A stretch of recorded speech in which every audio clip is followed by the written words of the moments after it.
an hour and a half. I think it's been about an hour and a half or so. We talked last. I'll kind of clear up Rick, whatever else has happened since then. Seriously, you know, just like yesterday, nothing's changed an awful lot about the disappointment. When you have so many opportunities to have a different outcome and so many areas. But our ball club is getting better, though, and no record isn't showing that right now. But that's going to change. I was talking about yesterday, though, offensively. You know, offensive line played well. There was a good front we were playing against. Offensive line played well. Gave us an opportunity to do some things, especially throw the football. We had too many drop balls, simple as that. Jameis would like to have a couple of throws back, but thought he did a pretty good job. As a rookie quarterback, growing and growing. Defensively, I talked about not being able to stop the run yesterday, and that's the same after we watched the video a few different times. And special teams, when we realized we didn't get it done, especially with the field goals.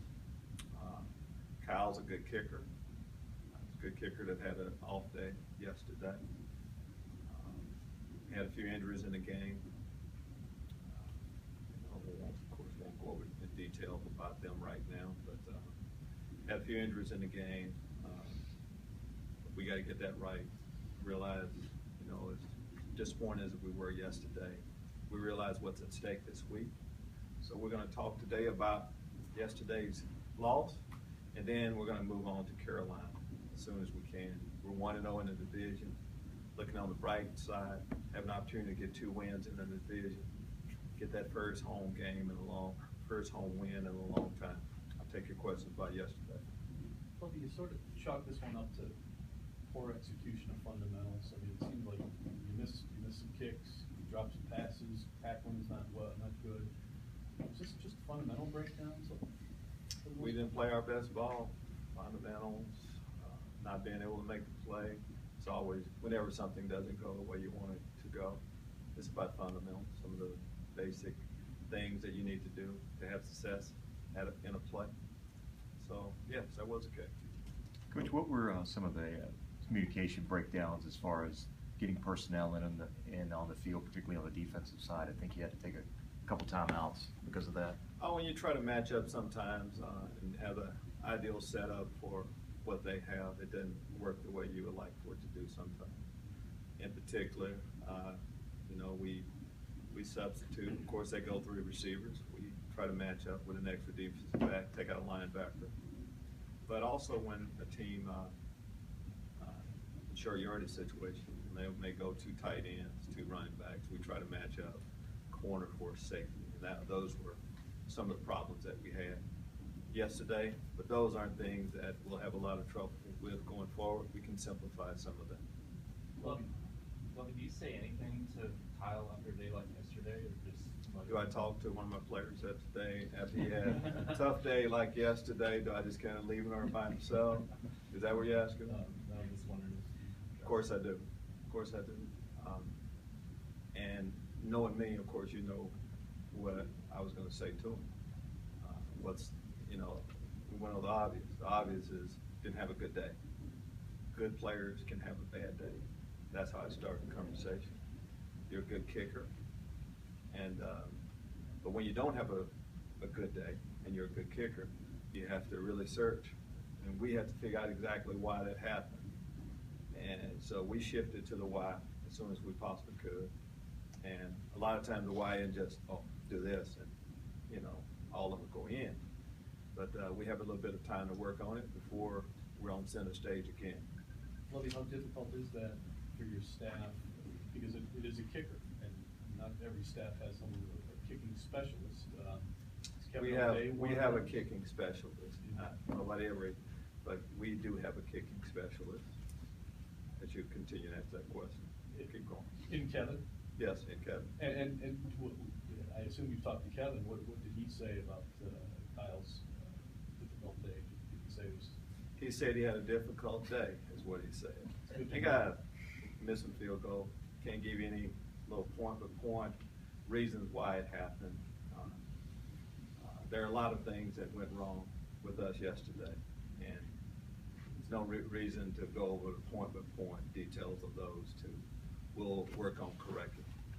And as far as our kicker, let's give him a little bit of time, you know. He had a 58-yarder yesterday, so all wasn't lost. And he'll come back this week. So let's give him another opportunity. Not let's, and I'm not asking you. He will get another opportunity. He'll be our kicker this week, so you'll get a chance to see him then. Lovie, I think we all kind of understand what you want to do on defense, but right now, is your defense struggling a little bit for an identity? In other words, you talked about it always begins with stopping the run. These are guys that have played in the system. It's a one-gap system. I mean, what's happening or not happening to where you would have breakdowns at that level?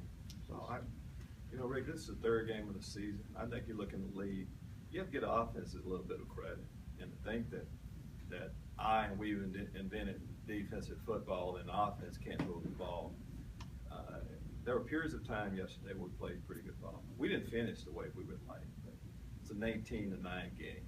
So it wasn't a 42-14 game yesterday. We didn't play the run as well as we needed to at times.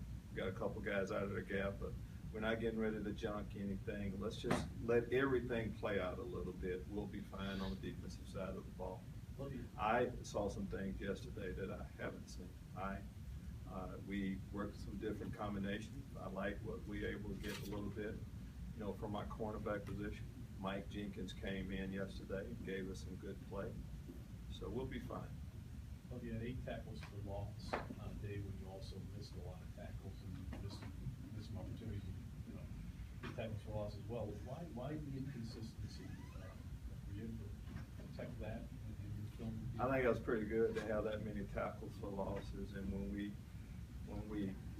stop missing a few tackles, we'll have a lot more. That's how I'll answer that question. Lovie, we've seen Altron Burner's playing time diminish in each of the 3 weeks. What is it that you're seeing from him or from anyone else that's kind of dictated that? If you see a guy's time increase or decrease, it's based on the play, on the football field. Simple as that. In Burns' case, Mike Jenkins was nursing an injury. He's back now. Burn had gotten an opportunity to play earlier. We had brought in a new player in Tim Jennings. We had an opportunity to see him play, so we wanted to take a look at those guys, like what I've seen from them.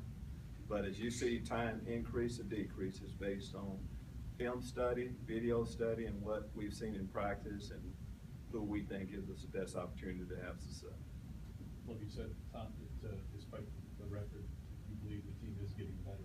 Where are you getting better? Where can you show fans evidence of that? We're 1-0 in the division, so that's a good start. We played 3 games. We have an opportunity to be 2-2 in this young part of the season. We were right in it until the end yesterday, so that's what I would say. You, of course, covering us quite a bit, and you have a chance to see us every day. I would think you would think we've gotten a lot better too. And eventually, as we think that we get better, you have to see it on the football field, and that's what I believe right now. Lovie, we've seen in the first game way too easy slant route for a touchdown down there in the red zone. Saw it again yesterday. What's supposed to happen on a play like that? You're not supposed to let him run a slant route inside. Can't cross your face. Can't. It's as simple. I'm not trying to. No, but I mean get that's smart with your question, Rick. As simple as that. Yeah. You have to stop that, cut off that route. Simple as that. When you're deep third, you can't let them get the ball back behind you. It is as simple as that. And sometimes you outthink yourself a little bit, or you think they're running something else, and you're trying to get a jump on that, and you guess wrong. It's not something that should happen. Once you get down on the goal line, that's the easiest throw to make. But a lot of times when you just see that slant, there's other things that happen too. You look at the defensive line. In both of those cases, our rush lanes weren't exactly what they were supposed to be, so it's a combination of both. Lovie, your defense has given up 8 touchdowns in the 9 opportunities inside the red zone this year. What kind of breakdowns are happening there? Why isn't that percentage better? Our defense has given them 18 points the last couple of weeks as I see it, so there's been a lot of improvement from when you group everything together, you can get it distorted a little bit. Our defense has given up 19 points the last couple of weeks. I think that's pretty good. You look around the league, I think that's a pretty good step. Lovie, the third downs, 1 for 12 on offense. Didn't have much like throwing the ball in the third down. Obviously, the down and distance was a big part of that. But when you look at why things didn't click on third down, independent of how far you had to go, what are the things that you see? A lot of those were, I mean, you're throwing and catching. Except for that, you have some drops. I would say a lot of it had to do with that. Probably most of it. I don't know exactly. I say as you look at it, it was probably that when we had opportunities to make those plays. That's why I'm excited about where we are. We're not going to always drop the ball, and when we have good protection, our quarterback is a good football player, and that he can get the ball there in a time. That connection between when our guys all get on the same page with it, that won't happen. So a lot of those third downs really came down to that. It was really Mike's first, full game, I guess you would say, as far as him being involved. His target 17 times.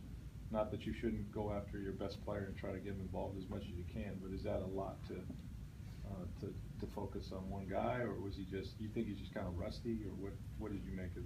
I think the focus, that is a lot to focus on one guy, yes, and we need to distribute. Derek will be the first guy to say, say that we need to strip the ball around to more of our guys. Sometimes it just happens like that when you feel like you have a favorable matchup, and you're just not worrying about how it's going to look later on. In this moment, it's a good matchup, and we had that throughout. I'm trying to think, Mike had over 100 yards catching yesterday, right? You had some of the drops in there. It was one of those days. I think as you look around the league, sometimes you can just highlight really one receiver on certain days, but we can spread the ball around to some more of our receivers, yes. Did you get the sense at all that maybe James was trying to force some balls to Mike Evans on the pick maybe, and then maybe a couple others who tried to throw in the double coverage? I can't say forward. Your quarterback, you would like to throw the ball to Mike Evans too. You'll probably be looking for him quite a bit too, so I can't say force. But again, we have more than just Mike there, and we will need to, not force, but throw it to some of our other receivers also. Lovie, Gerald McCoy said after the game that his shoulder injury right before the half limited his play in the second half. How much, in your opinion, after watching film, did that have an effect and a big impact on stopping him in the second? He was definitely limited, but we knew going in. A lot of players are limited too. Gerald played hard right up until the end, but no doubt he was playing with pain. He wasn't playing with injury; he was playing with pain. But and I just know that another week should put him in even a better place. Hopefully, he'll be able to do a little bit more this week. It's not something that you worried about seriously? Am I worried about? No, I don't. No more than I worry about any of our other players. Once we deem a player healthy and ready to go, can't worry about it then. You just have to monitor the reps a little bit. We'll always do that. We'll monitor what he does this week in practice, but if he's good to go and he's injury-free, of course he'll be out there as often as possible. Coach, I know it's early, just the third game, but a lot of people expecting going into the fourth, yes, sir. A lot of people expected or are expecting Doug Martin to have a big year, yourself included. Last couple weeks he's struggled. Is that more of the defense dictating the yards he's getting, or are there some things that he could maybe be doing better, or your offensive line? When you say struggle, I've seen Doug, every game we've played, Doug has done some good things. He's done what the offense has asked him to do for the most part. So I'm going to say I'm pleased with what Doug has done. There might be days when we need Doug to rush for 200 yards. Other days when we have favorable matchups throwing the ball. But Doug Martin has played well for us every game he's played this year. Coach, how much more comfortable does Jameis look in the pocket the last couple of weeks versus maybe earlier in the preseason, for instance? More and more, he looks more and more comfortable in the pocket each week. I think we can all say that and feel good about making that statement. Yesterday, I'm just going on what happened yesterday. Good front he was going against. Thought he was in control throughout.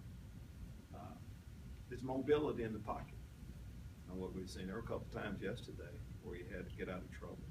he was able to do that, but he looks comfortable. There were a lot of good throws he made yesterday. But I think that's going to be a common topic that we're going to have, a piece of conversation, is how comfortable he looks in the pocket and how much better he's getting every time we see him go out and play. Love, you can put such a priority on the scoop and score and picking up the loose balls when you see them. When you have a loose ball off that punt return inside the 10 That's pretty good there, Greg. Keep going. Do you want them to fall on that ball, or do you want them to try and scoop it? That is pretty good there. We would like for them to pick it up, of course, and run with it always. Two disappointing plays. Going back, New Orleans, disappointing when he picked that ball up when Drew Brees fumbled it right away. And then yesterday, but that was a new player that had only been here a couple weeks. He hadn't gotten the full line of us getting that point across, but we would like to, our number one goal every play is to try to score. The only way you can score is try to pick the ball up, unless there's a lot of people in the crowd, and then your only option is to fall on it, then we would. Speaking of scoring, it sounds like your bottom line here, and I think we all know it is, defensively, how many points do you give them? At the end of the day, for the last 2 weeks, you've been fairly pleased, I think, with the amount of points you've given up, despite the fact that maybe you've given up some yards. Yesterday, 186 yards rushing, as you said, that's not your kind of football. For the most part, you sound like you're pleased with the fact that point-wise, you've held them, you've kept the game in control of that regard. No, you misread what I said. No, I'm not pleased at all with, you're right, 19 points isn't bad, but defensively, our number one goal is to score. It's to get 3 takeaways a game. It's to be under 30% on third down. We haven't accomplished any of that. Our goal isn't to give up 186 yards, but you have to look at the big picture of how we're in the football game, and that's where we were. At the same time, I've seen a lot worse defensive games being played than what we've done the last couple of weeks. A lot of room for improvement still, and we'll make that, but we're not going to jump what we're doing right now is my point. We're on track to eventually break out of this and have an excellent defensive, offensive, and special teams game into one. Hopefully it's this week against Carolina. Will you continue to rotate your secondary the way, I mean, I know you had injuries yesterday with Jonathan, but we've seen now Jennings, and so do you want, in a perfect world, do you want guys just to have a set, 2 corners, 2 safeties, and a nickel? I mean, Ideal world, that's the way we would like for it to happen. But Tim Jennings, for the most part, played throughout. Yeah. We had injuries that dictated an awful lot yesterday at our safety and our corner position. But just in general, we dress a guy, and we have a lot of plays. Yesterday, we had a lot of plays. Right. You have to be able to keep fresh guys on the football field. So I guess you can look at that both ways. Yeah, we like to lock into a couple, but we want to play as many guys as we think we can win. With the way Quan Alexander played yesterday, is that just going to validate the confidence you guys placed in him and trained him? Quan will tell you he played okay yesterday. No one played exactly the way we wanted them to yesterday, but as a young football player, our rookies are getting better. Now I'm talking about Donovan Smith. Played his best game yesterday. Ali Marpet played good ball. Quan Alexander playing good football. They're getting better and better. And of course, Jameis Winston. Jacob Shawn running the ball well yesterday. So our young players are coming, and that's why we have confidence in them. But we have to live with some of the, with some of the pain, but less pain each week, as I see.